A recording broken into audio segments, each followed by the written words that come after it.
Welcome to Positive Talk Radio. Our goal is simple: to explore evolving ideas one conversation at a time. So, stay with us as right now we present this young lady on a week and a half or so ago, and she was so much fun that we wanted to have her back and talk some more about medieval times, not the restaurants, I must say. No.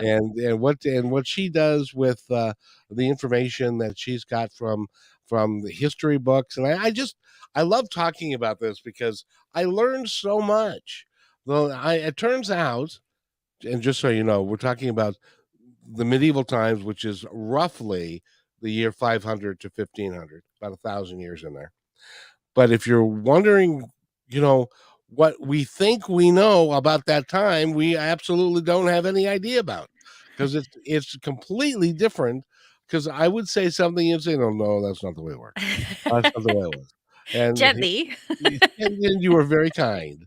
You were very kind. But it was like, I felt at the end of the episode, I felt like I was less than astute, and I thought that I knew a lot about that time period, but I really didn't. And so it's really good. It's really good to know. Up to and including, we did talk about how, if you were in a castle, how you ended up going to the bathroom. So we did talk about that as well. So because it's a fact of life. So but Danielle, it's a pleasure to have you here. And by the way, if you want to go to her website, go to Danièle Cybulskie, and I'll spell that for you. So it's DANIELE CYBULSKIE,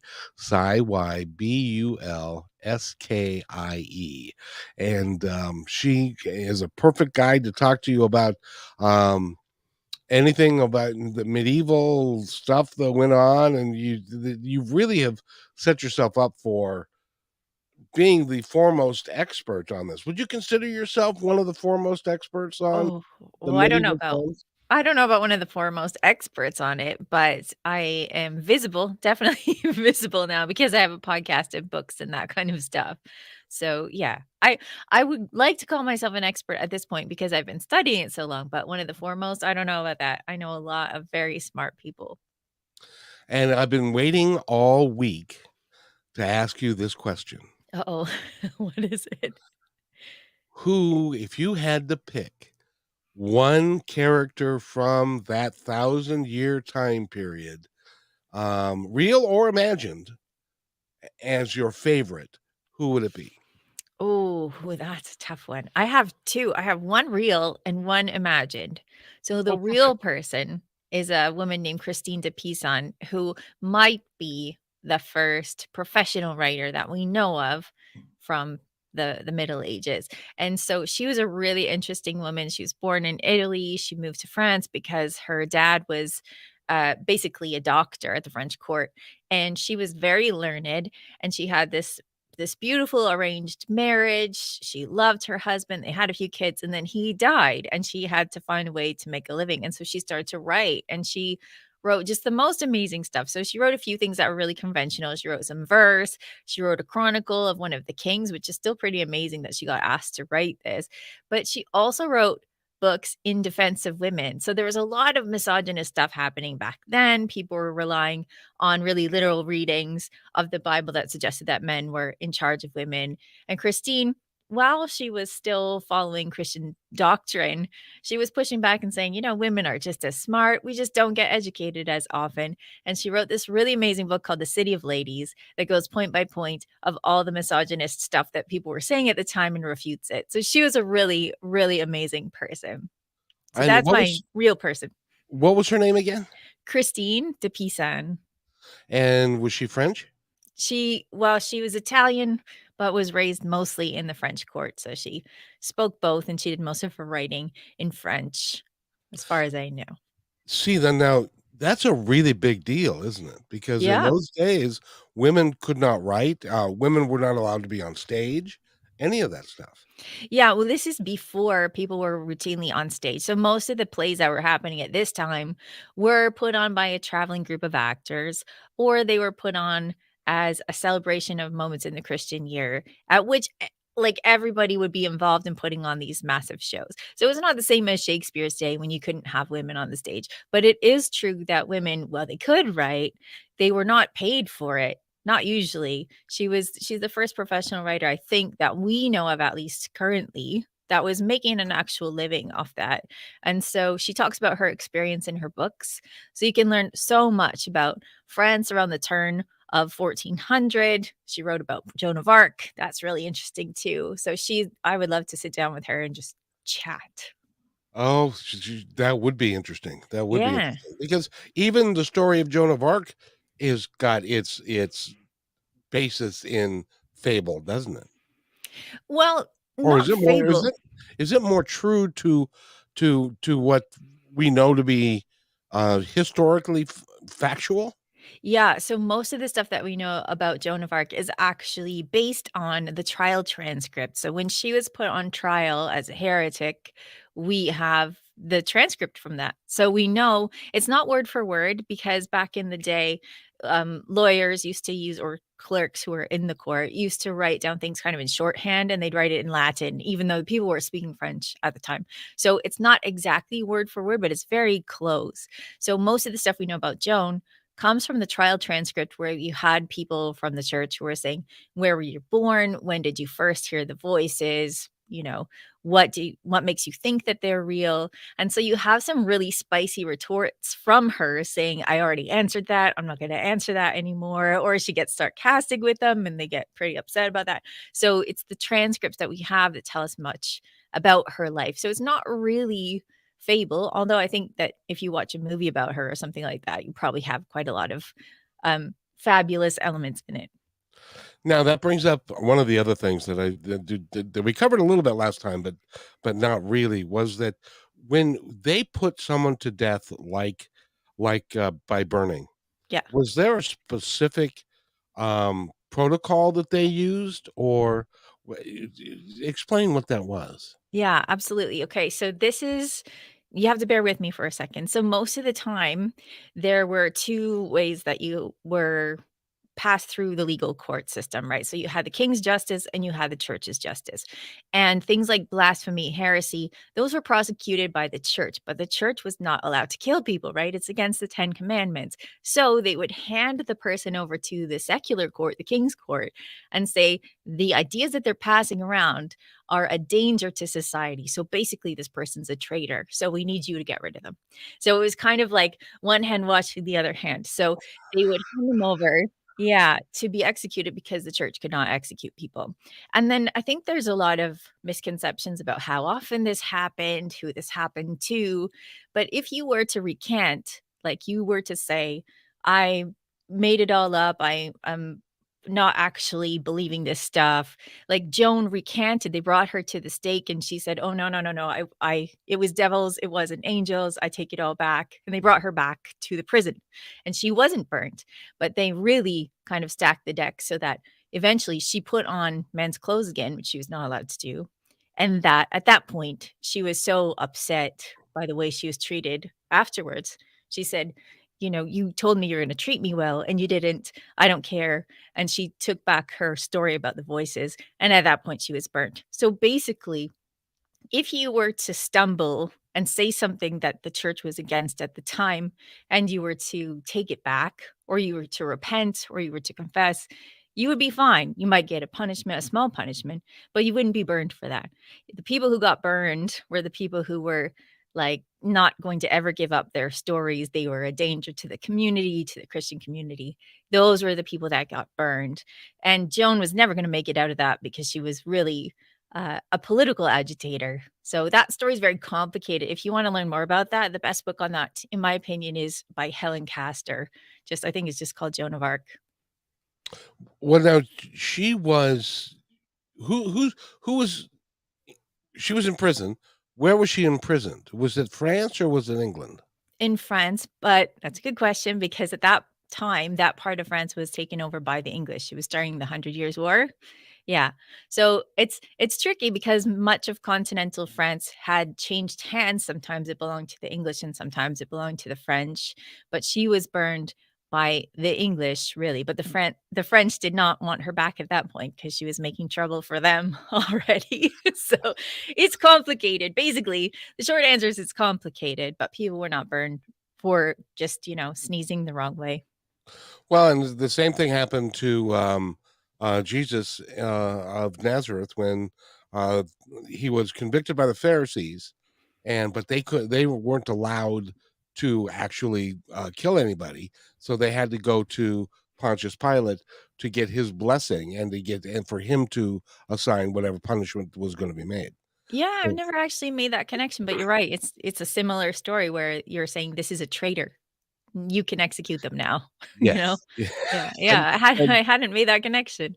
And by the way, please do, since they're a traitor or they are a religious rabble rouser, Mhm. and they're trying to do their own. We don't like them anymore, so please kill them, and we'll stand by while you do that. Yeah, Um, yeah.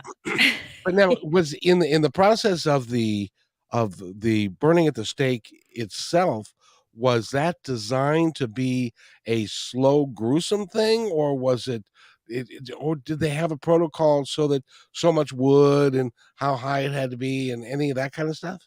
I haven't come across measurements, but, I've never looked for them, so maybe they are out there.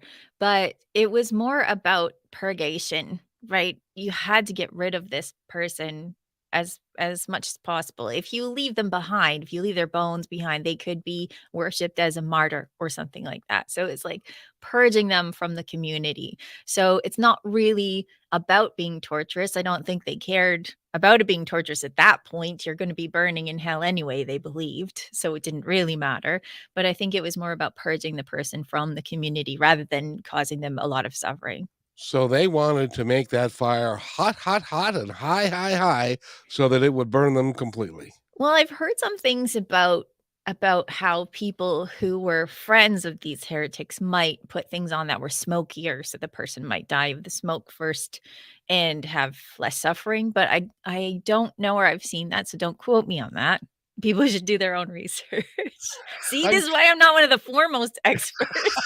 Well, but this is one of those things. It's like people are saying, "My God, Kevin, aren't you a little morbid talking about burning at the stake and the protocol and all that?" It's like, but it's interesting because most of the things that they did specifically with a reason and why, and how it was going to, what the outcome was going to be, and why they did what they did, and for the reason that they did. Like last time we talked about drawn quarter, Mhm. which is they did that specifically for a reason.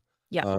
That they could then show everybody, see, here's William Wallace's leg. Don't do what he did, or your leg's going to be over there too.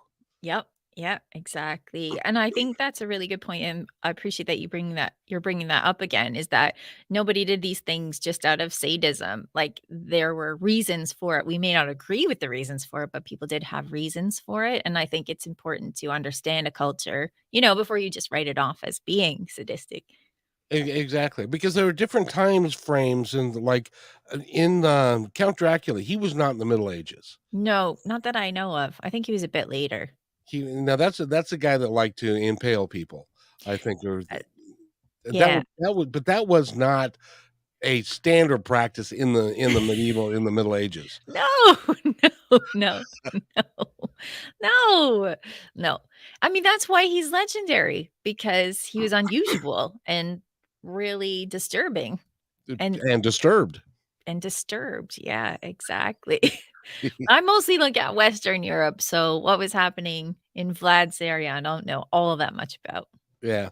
So who was your next the other favorite one that is a myth or a legend? Okay, this is super easy. It's Sir Gawain, and this is he's one of the knights of the Round Table. Gawain is his what you pronounce it can pronounce it Gawain as well. He is Arthur's nephew, and my favorite medieval poem is Sir Gawain and the Green Knight. And this has just become a movie which sticks really close to the poem in some ways and strays from it in other ways. But basically, this knight who is just the epitome of chivalry is given a very difficult choice. He's part of a competition. So this Green Knight shows up at Christmas time and he's like, I'm challenging someone to a head cutting competition. You can cut off my head and then in 1 year, I'll cut off your head." And so Gawain steps up because he's brave enough to do it. He cuts off the Green Knight's head, and sure enough, the Green Knight rides away with it and says, "See you next year." So the next year, Gawain has to go and find the Green Chapel where this guy is and make an appointment. And basically, he yeah, he has to make a decision. He is given a magic token from somebody and he's meant to give it back. Like he's meant to give it away. And he has to decide whether he wants to dishonor himself by not giving away the gift or dishonor himself by like running away from the challenge. So, is he going to save his own life or is he going to do the right thing, which is to give up this gift that he's been given according to these rules? And so, what I really like about this poem is it gets at the complicated nature of having these chivalric ideals, right? It's great to make promises to this person, that person, and try and live as a good person. But what happens when your life is on the line? Are you going to follow the rules of chivalry? Are you going to save your own life?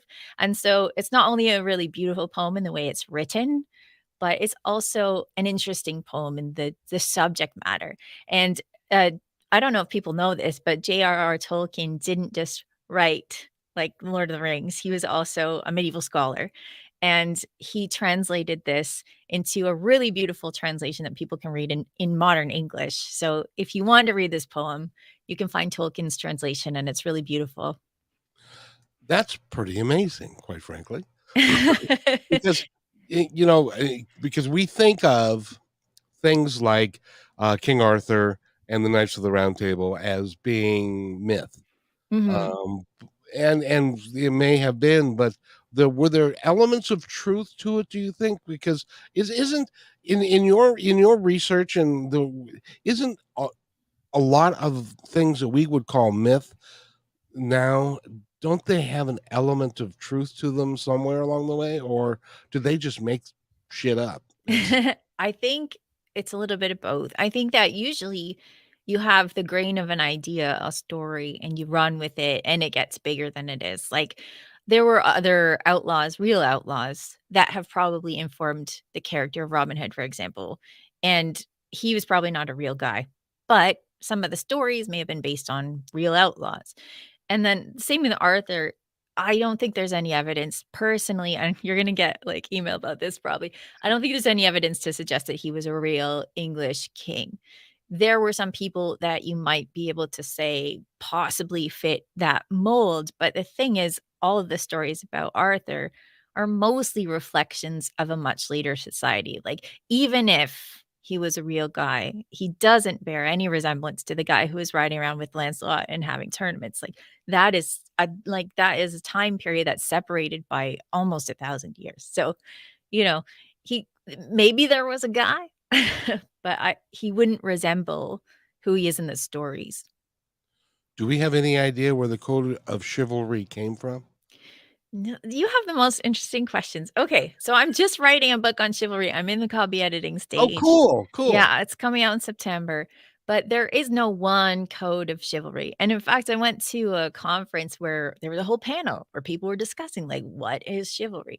So there are some basic ideas that everybody kind of considers as being chivalrous. One was being very faithful, right? So you have to be a Christian. You have to follow all of the Christian tenets. So you have to be charitable, you have to be faithful, you have to go to mass. So that is a major part of chivalry. Another part is that you have to be generous. Another part is that you have to be courageous. So chivalry is meant to be, the word comes from horse, right? So you have to be a horseman, a knight to be chivalrous to begin with. So you have to have the money enough to be generous, or at least the personality enough to be generous, courageous on the battlefield, and a good Christian knight. And you also have to be kind to women, especially widows and also orphans. So there is no one code. You can find several of them. And in the book, you'll see I refer to several different ones. So there isn't one like you swear to, but it came from lots of different ideas. This is a military society in that you have knights always being trained all the time. They didn't have standing armies, but they had knights all the time. And also, there were ideas that were developing about how to treat ladies and stuff. So they rolled that into this is the correct behavior for knights. You know what I mean? So it comes from many different places, but it really sort of solidifies in the 12th century when people start writing down a chivalrous knight should do these things. Why? Or did people that were not knights, did they follow that code as well? And the normal serfs and the folk, or were women treated less than a chivalrous response would be? Okay. Oof, this is a big one. Okay. So because chivalry is really based on Christian ideals, I think you could fairly say that most peasants were following most of the tenets anyway. They could not, by definition, be chivalrous because they didn't have knightly training. They didn't have a horse. There was one guy, and I think it's Geoffrey de Charnay, who says, without a horse, you are not a knight. So you're close if you're following the Christian tenets as a peasant. As in terms of ladies, chivalry is a double-edged sword because you are meant to do things that put you on a pedestal, but you don't have a lot of agency. And so, like, there is a whole it's very complicated in that there are things that suggest that if a knight is really good to you, then you owe him, you owe him your love, you owe him a kiss or whatever, you owe him. And these are dangerous ideas. Right? These are not good ideas. Like, love itself should not be transactional, as we all know. So there are these ideas that are not really great for ladies at the time. But at the same time, they were in the 14th century, especially when you had chivalry being a way of life.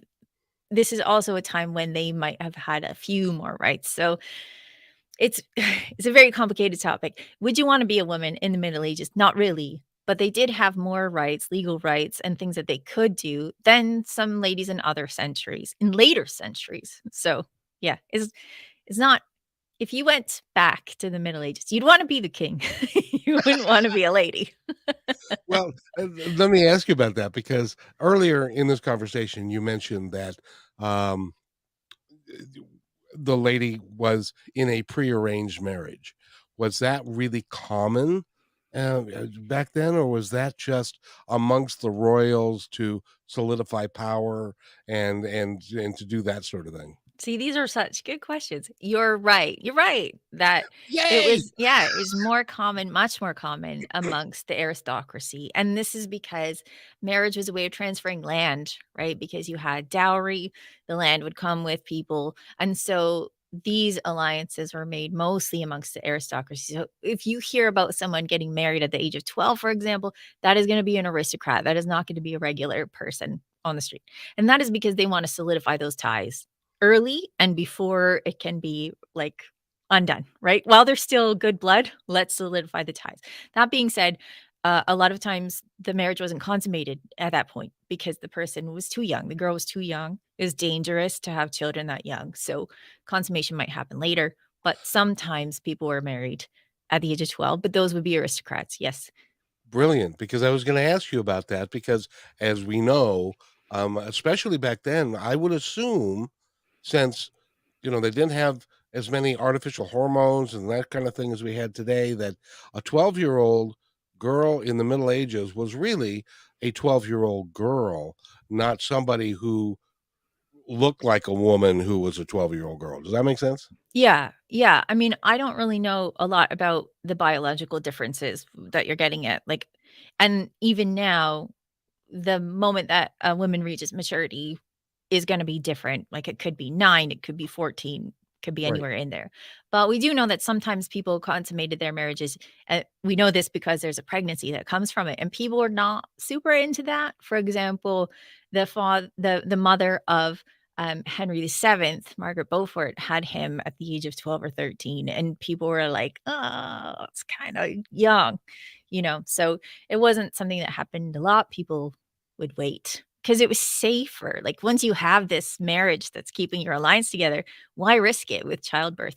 So, in terms of peasants and everybody else, they waited until later to get married, which meant that they had more agency, right? So even though your parents probably had a say in who you married, You also had a say in who you married. And maybe it was somebody that you met through work or you met, at church or something like that. They had more agency and they usually worked through their teen years to save money, to become apprentices, to get skills. And they usually married in their late teens and early 20s. What was childbirth like back then, and what was the degree of mortality that women had to face? Because well, I assume it was a lot higher mortality rate for mother and baby than there is today. Yeah. Yeah. So it was a very high rate of mortality because it's dangerous business. But it wasn't completely primitive either. Like people weren't just kind of left in the woods to to give birth. Like, there were midwives who would have had experience. They've been around the block before, and they would have seen things that were like risky situations, dangerous situations, and taking care of them. So, for example, that if a baby was in the wrong position, that a midwife would use coconut oil or they would use butter on their hands and they would like turn the baby. So we know that like they're able to do that. We know that they had the power. Anyone who was at the birth had the power to baptize a baby if it looked risky so that the baby would make it into heaven. They didn't have to wait for a priest because it was so dangerous. And then we do have moments where if the mother was like just about dead, already dead, there would be cesarean as well because they knew you only have a few minutes, you have to have this baby come out. So it was a very dangerous business. It's still a dangerous business now. It's very dangerous, like statistically, for certain populations today. So we can't really underestimate like how dangerous this was. But that said, people weren't just like, oh, what's happening as if it was the first time. Like there was a lot of medical treaties about that. And a lot of midwives, their knowledge we might not even be able to access because they wouldn't have written it down woman to woman. This is just kind of like women's business. It's mostly priests that are writing stuff down. So that wouldn't have made it to us anyway, most of the time. So the history, according to Robin Hood and the Prince of Thieves, says that at one point, because he'd seen them do an extract a horse from the a horse that he was able to do a cesarean, and she lived through it. That probably wasn't very common, I wouldn't think. Uh, I mean, a horse cesarean? I don't know. This is what I'm saying, like, cesarean did happen, but, like, it's it's super risky. So, it didn't Yeah. happen that often, and it happened when there was no other choice, and not usually when the mother was alive. So, So you know when if the mother had bled to death or whatever, and then they would try and take the baby to save the baby. Yeah, yeah. I mean, I'm sure they tried it sometimes when the mother was alive, but usually it was after. I wanted to ask you because we talked about this last time, and it really I was not concerned, but I was curious Okay. about this because people are you beginning to see how my mind works? It's kind of weird, isn't it? It goes towards the gore. It does, it does. But in this case, I wanted to ask, because the lifespan was shorter, the life was harder, and much more difficult. Were the Was it kind of a survival of the fittest? Because if you were weak, you would die young, maybe die without children, whatever, and so that your genes would not get passed on, and only the strong would mate and survive and do stuff like that. Is that accurate, or were they tougher people, or do we have any idea? Well, I think from an evolutionary perspective, y if you are born with certain, um, propensities to have, like, disease or to react to something badly or whatever, then things are dangerous for you. But at the same time, it's, like, dependent on things like what was your diet like? Did you get enough nutrients? Did you get enough protein? Did you get enough vitamins? And so it's hard to say, like, this is survival of the fittest when a prince who is getting fed this and a pauper who is getting fed this don't have the same chance, right? So I think when you're thinking about things like this in terms of like, is it difficult? Is this life difficult? I think you should look at developing nations where they're still dealing with things like water parasites, for example, or they're still doing agriculture where it's very like, we need to farm this today or we're not going to eat. I think if you look at those societies, people, humans still living like right now, you get a sense of like, what are things like for them? So, if we're here over in North America with a certain level of diet or something, it's not really survival of the fittest if your deck is stacked, you know? Yeah. Do you know what I'm saying? Yeah, if your parents only have you eat macaroni and cheese because that's what they can afford, you're still gonna have the same issues. So, It's um, possible, right?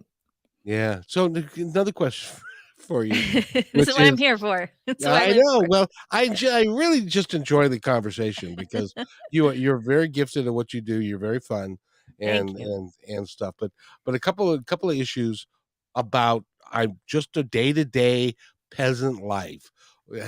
What did they do? I mean, keeping in mind that Christianity was the church of the realm, and that was the Pope, as we discussed last time. The Pope was really kind of up here because he was God's representative on earth, Mhm, and then the kings kind of were subservient to him. But mhm. how do they handle things like if someone um, was had Down syndrome, Right. or had a cleft palate, or was deformed in some manner or form. How did they handle? Did they try and take care of them, or did they say, "Oh, yeah, well, that's next, try again"?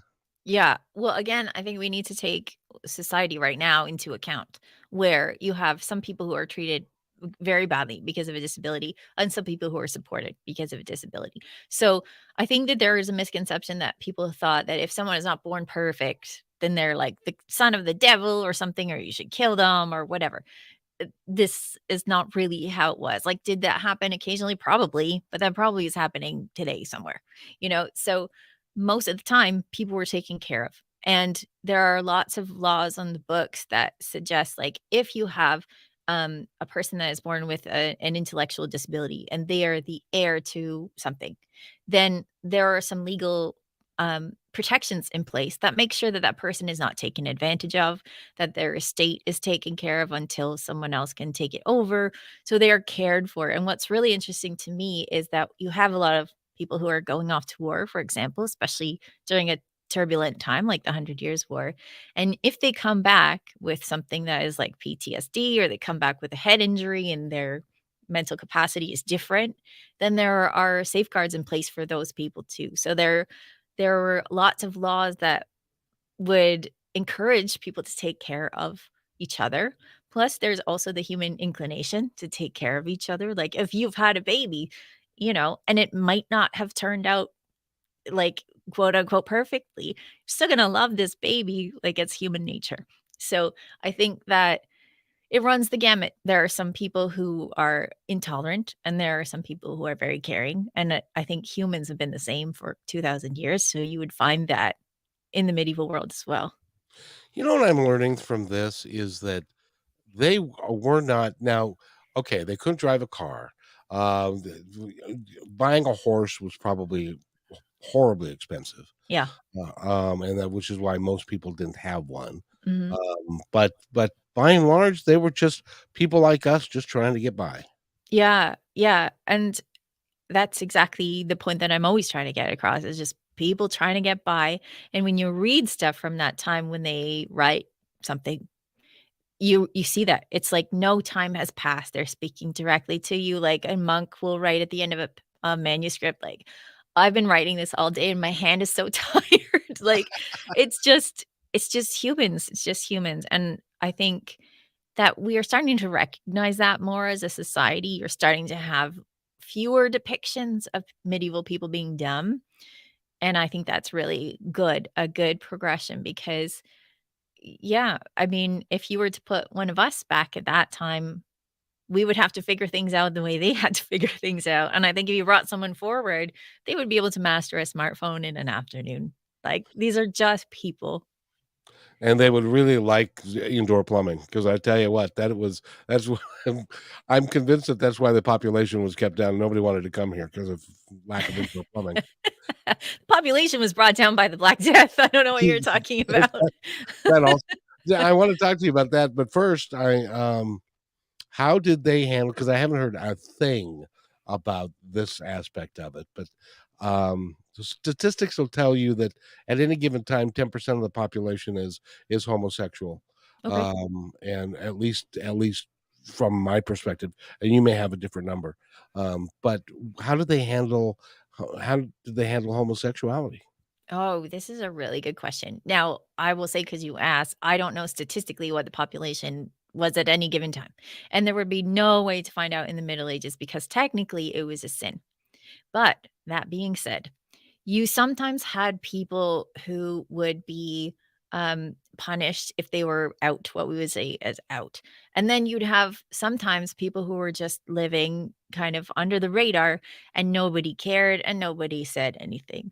Like they would be looking at the neighbors and saying, oh, those roommates are awfully close. And they might know, they might guess, but they're not in the bedroom, they don't know, and do they care enough to bring it to the church? Probably not. If, like, this person down the block is really nice, they don't necessarily wanna out them to the church. But we do know that there were people who are in relationships that were definitely homosexual relationships, and some of the stories are really sweet. We have stories of, like, one nun writing to another nun saying, like, "I love you, can't wait until we're together again," things like that. It was technically a sin. So, people would draw attention to it if they were basically had something against that person most of the time, right? Like if it's not bothering you, then other people just left it alone. Most of the time, the problem arose not from having, like, lusty thoughts. Sometimes, like, in the Rule of Saint Benedict, he's like, "The novices should not bathe with the elders. It's just a bad idea." And we can read the subtext there. Like, it's tempting.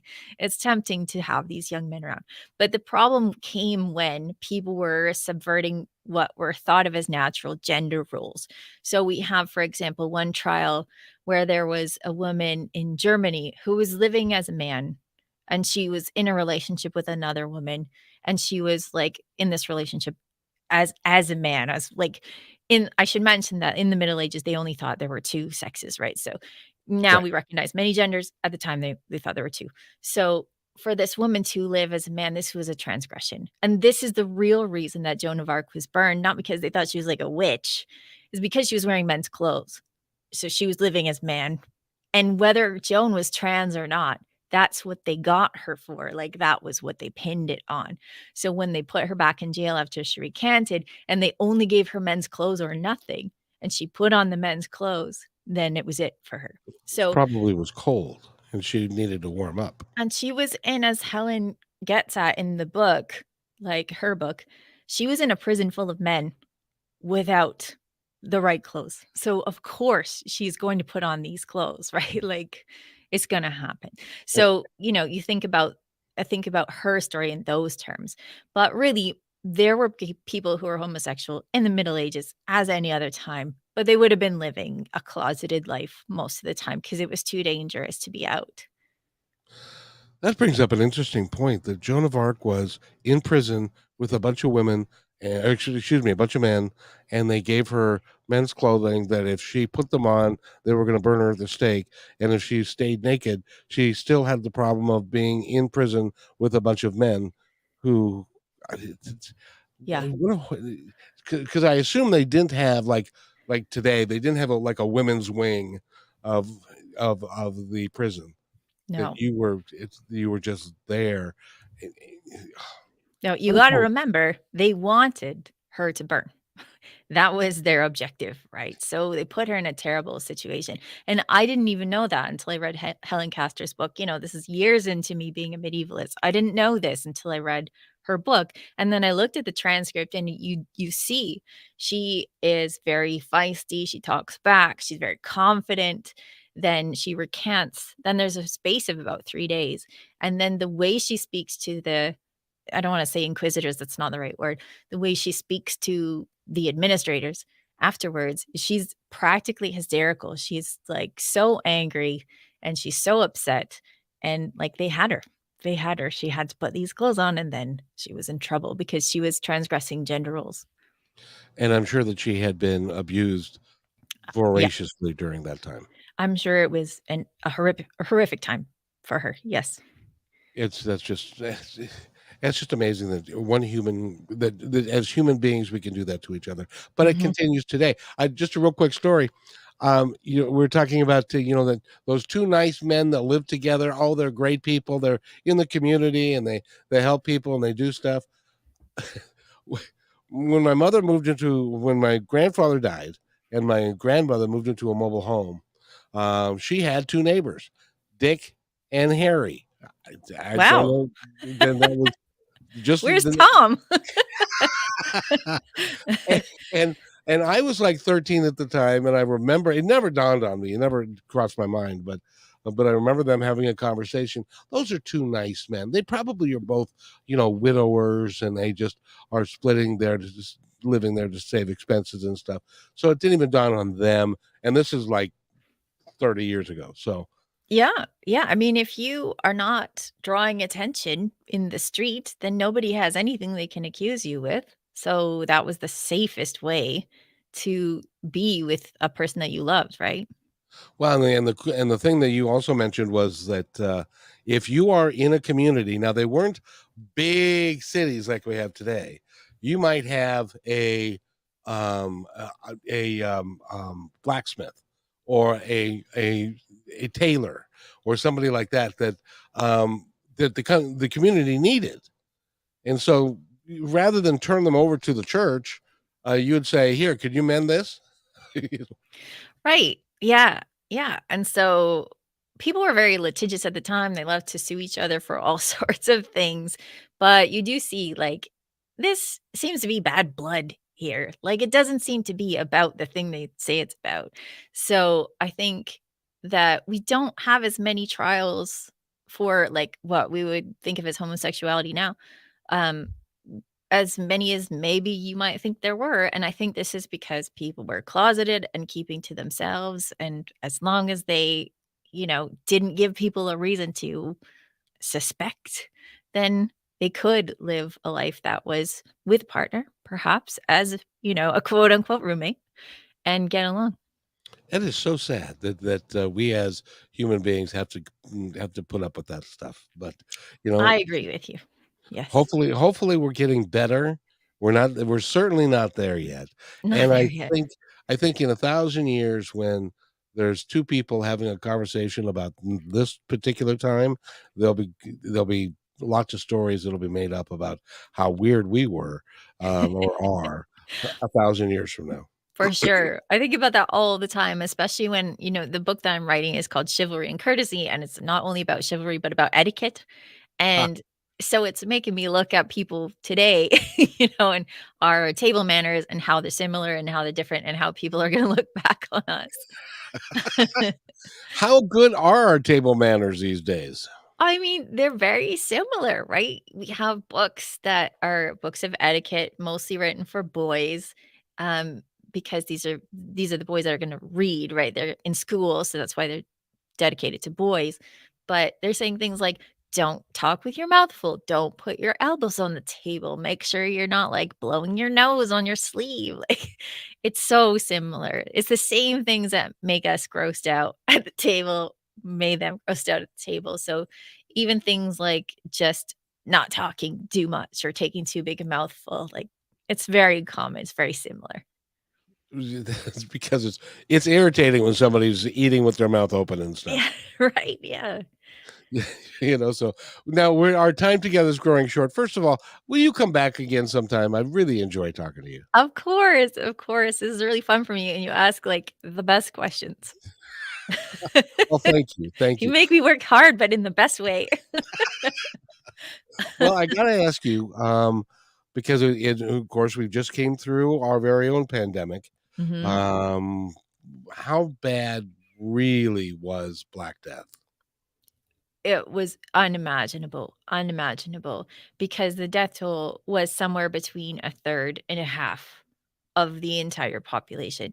So that means every second person is gone. And animals and people, it's just devastating to a point that, like, I think is unimaginable. So animals caught the Black Death as well. Yeah. Oh, wow, I didn't know that. Yeah. So not not only were they dying, their animals that they were planning on having for dinner on Sunday were dying, and they couldn't eat them anymore either. Well, I mean, I'm doubting myself a little bit. It's one of those things where you've heard something so long ago that you doubt yourself, but I think they were also dying because there was nobody to feed them, so yeah, Oh. it was terrible. It was a terrible time. Now going back in, have they figured out exactly what it was? Was it the rats? Was it the fleas on the rats? What was it? Yeah, it was fleas.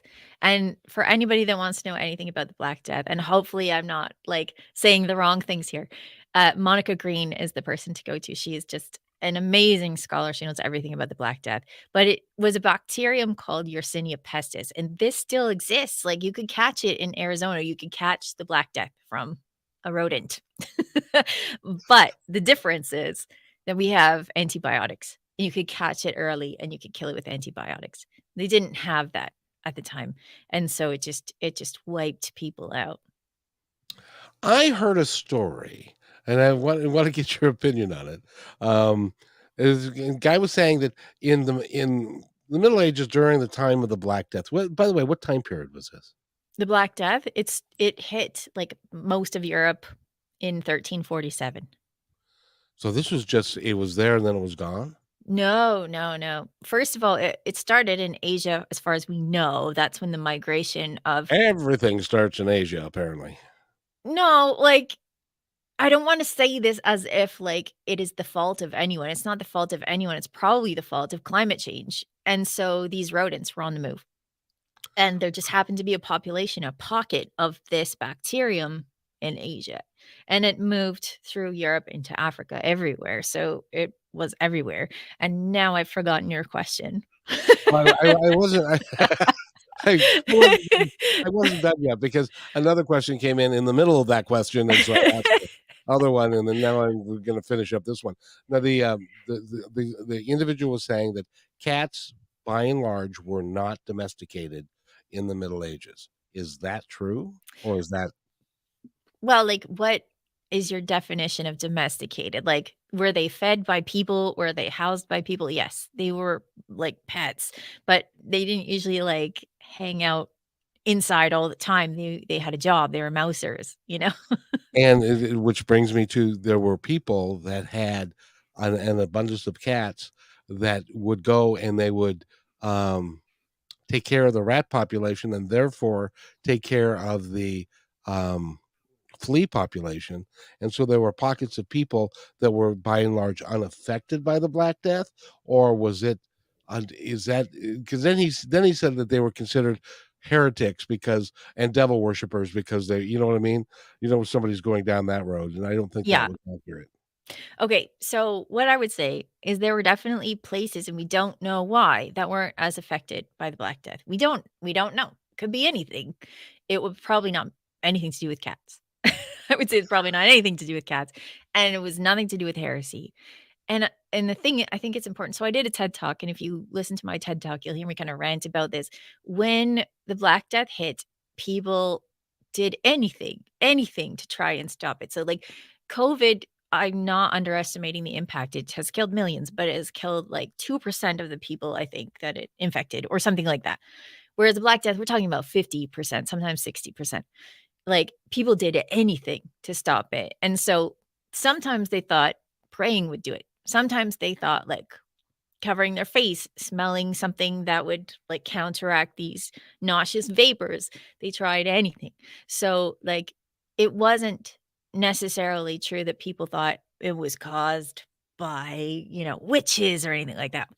There were, massacres of Jews at this time, and there is a really interesting book by a scholar called Safir Barzilai who points out where these massacres happened. And these places, it didn't start out as like anti-Jewish propaganda, but it was places where it could easily root. So for anybody that's interested in that aspect of the Black Death, where there were some accusations of well poisoning, I did a podcast with Safir about well poisoning, so people should listen to that because it's a very complex topic. But usually people weren't like, "It was witches," you know? It was like mostly people thought this is a natural disaster. It's probably coming from God, but we don't know why. Why did so it seems like not only in the 30s and 40s did Jews have a tough time. It sounds like throughout history and throughout medieval history as well, they had periods of time when they had a tough time. Of course, it was a Christian society and Mhm. they were Jewish. Is that predominantly the reason they had such a tough time? Yeah. Yeah. So in a Christian society, from this perspective, people did blame the Jews for Jesus' death, which is complex in many ways, right? Jesus is a Jew himself at the time, like if we think about this, it doesn't hold water, never held water ever. Anti-Semitism is based on just people's emotions. But what I think it's important, maybe I should mention that in the Middle Ages, especially, the Jewish people were kind of pushed into money lending, and I think this is one of the roots of anti-Semitism that has kind of continued, and this was because Christians were not allowed to loan money at interest, because interest was basically creating something out of nothing, and only God could create something out of nothing, so we shouldn't have interest because that's like creating something out of nothing. So, they got around this in many creative ways, saying, like, "This is a late fee," or, like people will be people, right? So, you could, as a Jewish person, legally, you could loan money at interest, so it could be a good opportunity for you, and at some times, in some places, this was a problem, but it's mostly just that, like, humans in general are not really great with minority populations. It doesn't really matter who they are. It's just easy to point at, a minority and say it's their fault for whatever. So again, like I've on several different podcasts talked about like anti-Semitism in the Middle Ages. Not specifically like one podcast on it, but it's come up in a few different ones. Again, like Safrir's is probably the best one to start if you want to learn about anti-Semitism in the Middle Ages. It's, again, a really complex topic, and I don't want to give it short shrift here because it is very important. It's I think it's huge because Yeah. what happened in the past, as we know, if we don't listen to history, we're Yeah. doomed to repeat it. Yeah. Yeah. And that's why I'm so glad that you're doing this work because it really is number one, it's fun for me because I get to learn all about stuff that I didn't know. And I get a much better picture of what it was like. As an example, in those days when during the Black Death, they didn't have ambulances. Yeah. They didn't have hospitals per se. They had small things, maybe the larger ones would have somewhat of a hospital, but Mhm. there were 50% of the people were dying. They had people and they must have had fires going all the time and trying to, get rid of the germs that the dead people still had in them and, you Yeah. know, and that would be so yucky. It was horrific. Like, to illustrate the point, there was one river that the Pope just blessed the entire river, saying, like, "If you have a loved one whose corpse is in the river because there's no place to put them, we don't have a big enough pit, we can't burn them all. If they've been thrown in the river, they are blessed, they will go to heaven." Like, it's to that point where the Pope's blessing an entire river to make sure that people will go to heaven. And when I think about this time, I think about first responders, right? Today, first responders were right in the line of fire with COVID. They always are, right? And at that time, it was priests. And I think we don't maybe think enough about the priests that went to a sick house and then went to another sick house and then went to another sick house just because they were dedicated to making sure that people had their last rites. Like, these are people that I think kind of disappear from history, but they are Mhm. people I think we should remember. Even if we're not Christians, like that dedication to caring for people, I think is so important to think about. Dedication to humanity. To Yeah, or yeah, yeah, and I agree with you 100%. I think that we even well, even today, I was gonna say, well, but even today, we are not nearly as kind and as caring for each other as I hope that we will be in the future. So let me Mhm. ask you, you're a student of history. Right. You've been working on, the Middle Ages for and that 1,000-year period, and you've seen the evolution going from the Middle Ages to the what was the next period? Well, I call it early modern, but some people call it Renaissance. Well, no, it's early modern. I agree with you. I don't think they were any more sophisticated as they were in the previous 1,000 years. But No. as in studying all of that from the Mhm. year 1000 to now 2023, what do Mhm. you see happening for us in the next 1,000 years? Oh, what a good question. I think we are in a dangerous moment in some ways because up until now, the history of humans has always been about community. Where, like, in-person community where you know your neighbor and you can ask for help or, like, you spend time with them face to face, and we are spending less time face to face. Even if we're doing it over a Zoom, like, more times we're texting each other, but we don't have that FaceTime, and at least for me, like, this is total personal opinion, I feel like that FaceTime, that understanding, that expression, that synchronicity that happens when you're face to face is such a a rich part of the human experience. And I think that the more distance we are from each other, the less compassion we might have for each other. So I do think like this is a moment in which we need to be really conscious about our compassion. So this is like a really key part of my work. I figure if I can get you to think about the people in the past as just being a regular person just hanging out, then you can probably extend that to anybody that you meet today or think of across the world. Like that's just a regular person just going through their stuff, just doing their best. And I think thinking about people in relation to um, how they might be feeling, what they might be dealing with, just allows us to have a better experience between people. So I'm hoping that we don't lose sight of that. Those moments of gathering, like, let's get together and like have a big dinner, have like, I don't know, back in the you're talking about the 30s, people used to have like dances and stuff. Like, let's get together. And I'm hoping that we don't lose that. Even though we have maybe tight social media connections, like that we have time together like as a community. So then we have this like compassion for people, which is just built in. That is beautifully said. Thank you very much. I Thanks. I just made it up on the spot, but no, it's true though. Like I do compassion is at the heart of my work.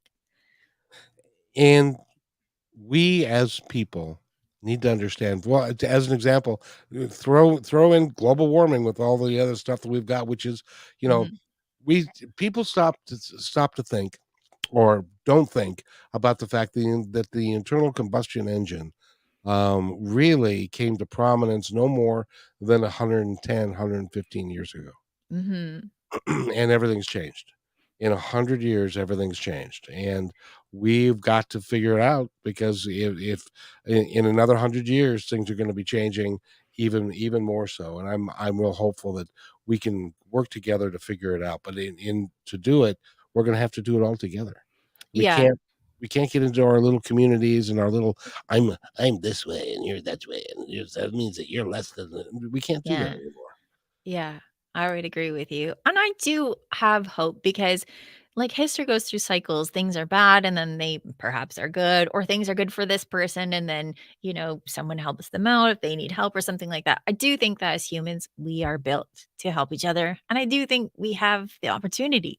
We can do it. We can be like a global community, but we have to actually put the work in.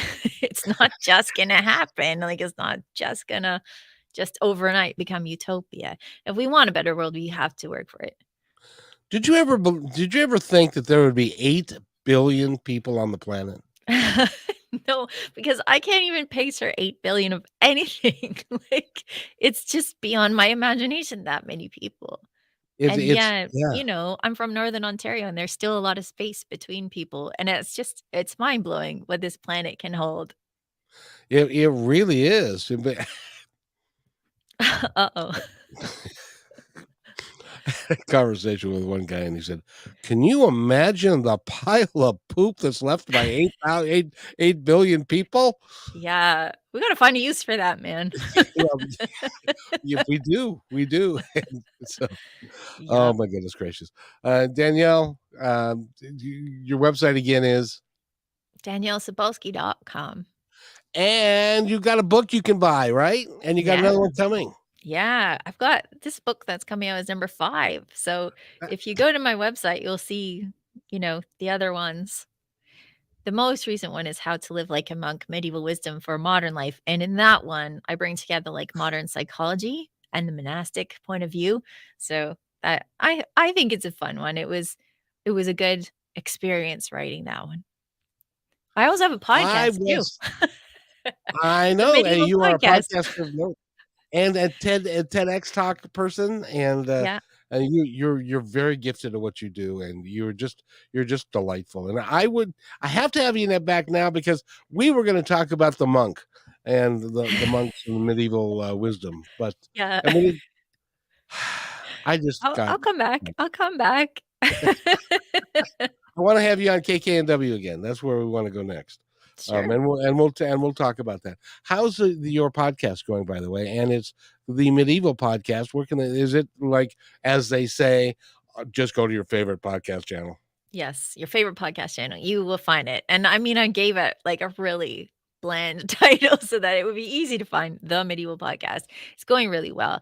I say we, but it's like basically a one woman show for the most part. And I'm at almost 200 episodes. This is my 4th year. And I talk to amazing experts every week. It's just my opportunity to show off other people's expertise. And it's just a joy every week. I'm glad you do it. See, you've got, I don't know, you've got like a life. So you do like one a week, right?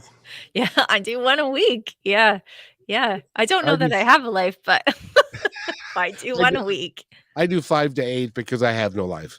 So I, I talk to people and I enjoy talking to people like you and stuff. So I've got 440 episodes up. So there. Wow. Uh, Wow. That's but impressive. but then again, that's because I have no life. Or you just love your job. Well, this isn't my job. I retired from my job. Now this is what I do, and I don't know if I don't know if I exactly knew what I was getting myself into when I took this on, but it's important. Yeah. There are very few. It's can I vent just a little bit? It's your podcast. You do what you gotta do. Well, thank you. I went looking for on terrestrial radio, which is just, your AM and FM stations. Mhm. I went looking for a positive um, syndication or positive group of stations that were not talking about right wing politics or left wing politics. They were talking about health and vibrancy and helping each other and all being one and working. There ain't no such critter. Mm, mm. I think there is quite a rich amount of that stuff in the podcasting space, but I don't know about the There is. regular radio space. Which there are 86 million people who tune into radio every week. And Mhm. those people, if they're not understanding and they're not into podcasting, they don't have the opportunity to, they don't even know that opportunity exists. Uh, Mhm, mhm. so they're all thinking that everything is in the right wing, and people that are conservative tend to go to other places where people are confirming their opinions, as are the progressives, and they're going to places that feed their opinions. And the more we do that, the less chance of us ever getting together becomes. Yeah, yeah. I mean, it's so easy because of the way that the algorithms are designed to give Yes. yourself an echo chamber, and I don't think it's always intentional. I think that we get outsmarted by the machines that we've programmed, and they just feed us what they think we wanna hear. You wait for the next couple of years. Have you been following artificial intelligence? I have to a point because I used to teach at a community college, as you know, and so, like, these chat GPT, I don't know what the what the letters are, but the chat thing Got one here. that's creating stuff, it's like, I would not wanna be a teacher right now because wow, it's getting very smart, but not smart enough. No, and but it is smart enough to where you can plagiarize it and make it easier for yourself.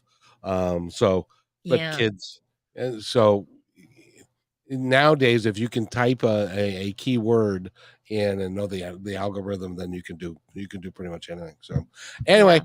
I could talk to you for hours, but we've been doing this a whole hour, so I need to let you go. Yeah, Um, it's dinner time here near Toronto. We gotta eat. yes, is it 6 o'clock there? Yes, it is, yeah.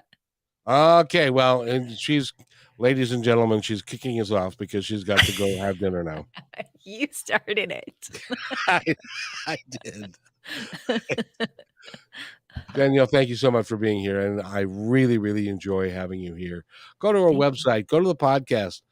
She's just delightful, and I thank you for educating me about everything that you're doing. You're a very smart lady, and I appreciate you. Thank you. Thank you. Always a pleasure, Kevin. Yeah, wait right there. I'll be right back. Hey, thanks for enjoying this episode all the way to the end. Please give us a like and subscribe to this channel. This has been a production of PositiveTalkRadio.net. Please visit our website, oddly named PositiveTalkRadio.net, for more details about us and our mission, which is to provide great positive programming designed to inspire us all. I'm Kevin McDonald, and I'm proud of these shows, and I truly hope that you'll like them and share them with friends and family. So on behalf of our entire team, remember, be kind to one another because each other